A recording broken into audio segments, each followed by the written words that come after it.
This is Urban Outlook.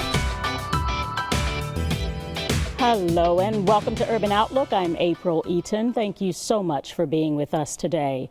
You know, with all that is going on in society today, the unrest across the country in response to the killings of George Floyd, Breonna Taylor, and the other African Americans at the hands of police officers, the unprecedented outbreak of the pandemic that has people sick and dying and even fighting over whether they wear masks or not, the economic downturn that left tens of millions of people out of work. With all that's happening, we have to wonder if it will distract us from another major focus for 2020, and that is the presidential election in November. Joining me virtually to discuss the power of the Black vote is Dr. Learotha Williams, Jr. He's an associate professor of African American and public history at Tennessee State University. And he has been, of course, not only sort of focused on what's going on in society, but of course been focused on the vote. Dr. Williams, are you there? How are you? Yes, good morning. I'm doing fine, and thank you for inviting me to be on your show this morning. Well, thank you for talking to us as well. As I said, there's so many things going on. And so have this fear, there's conversations about whether our attention will be taken away from the election come November because of all of the other things we're dealing with. What do you think? There are a lot of distractions, to be sure. And one of the things that differs this time around is, like in the past, if you had a distraction, you could tune it out. You could put it out of your mind, at least temporarily. But this is not the case with the coronavirus. That's a distraction that we are facing daily, and it is a life or death situation. So we have a multitude of distractions, stuff that may actively hinder our efforts to get out and vote, or our efforts to even encourage people to get out and vote. There are some who say that the African American vote is going to be key.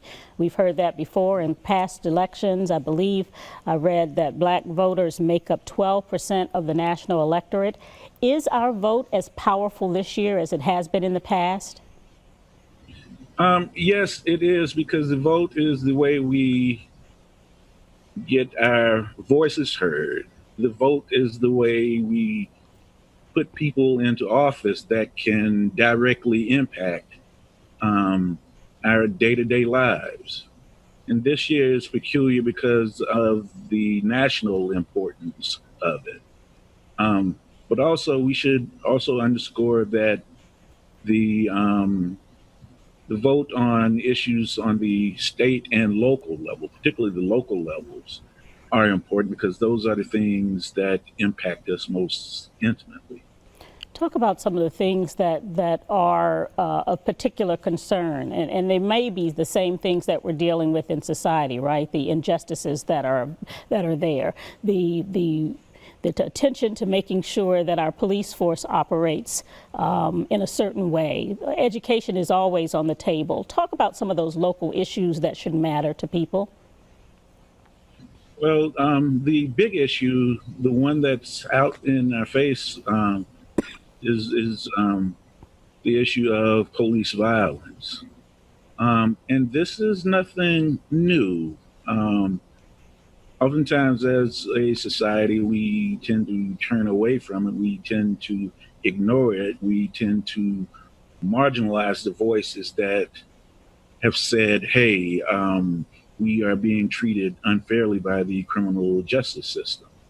And that has really gotten to the point now where it's of primary concern, because now it's not just academics talking about it or small groups talking about it. It's something that's out in the streets. And once an issue gets out in the streets, then it tends to take on a life of its own. There is an And I think a lot of the fear and trepidation we see with this is because nobody really has control of what goes on when people have moved to the streets.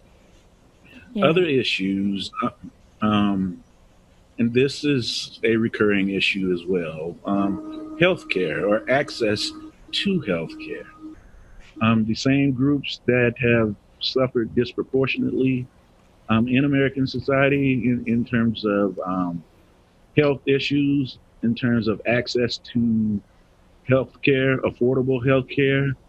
Um, this is this is really being illuminated now that we see the coronavirus. Um, and of course, all those other issues are still of primary importance as well.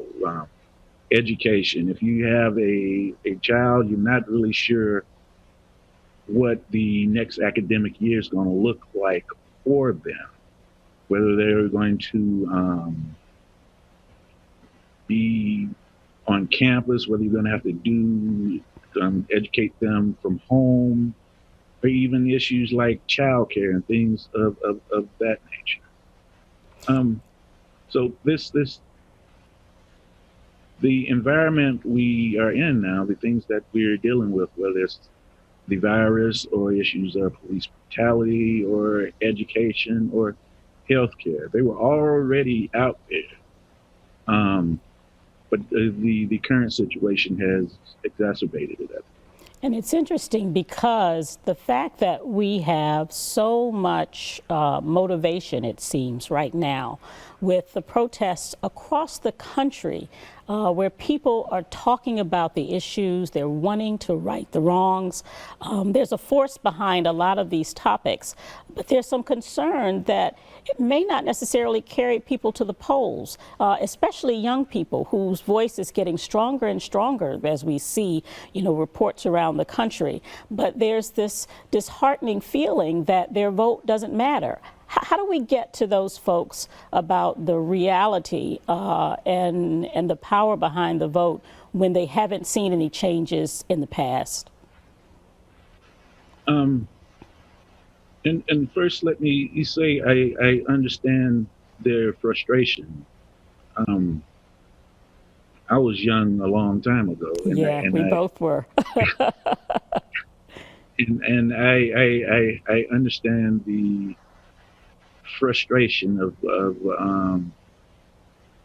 just feeling like nothing is going to change, and there's so many um, visible cues out there that folks are doing well, right? Yeah. But it doesn't seem to translate to my lived experience. Um, so I guess to answer your question, how do we get them to see that their vote is important? Okay, I'm gonna go out and vote. So what is that one? A lot of the folks that set policy that directly impact our day-to-day lives are in these positions as a result of the vote. Not only the I guess I should say as a result of the registered voters who go out and vote on election day. Um, so we got issues of health care. There are elected officials that have a direct input into our healthcare systems. A couple of years ago, there was a big issue over funding for Meharry Medical College, and I can remember, no, if it was Nashville General, excuse me, and I can remember a group of us met at First Baptist Church, Capitol Hill, to talk about these issues and to talk about how important the vote was, because Metro had some money that we were trying to get directed the to the hospital to help support it, the hospital that supports the most vulnerable in society. As far as education, those school board positions are elected officials. As far as police brutality, the police work for the city. They work for elected officials. So if we need somebody to come in to make significant changes to the police force, and we first have to start with Metro. African Americans receive um, um, disproportionate sentences for various crimes. Um, our district attorneys, the district attorney, the guy that makes the decision to what cases he's going to prosecute, to what sort of sentences they're going to assign to various crimes, those are elected officials.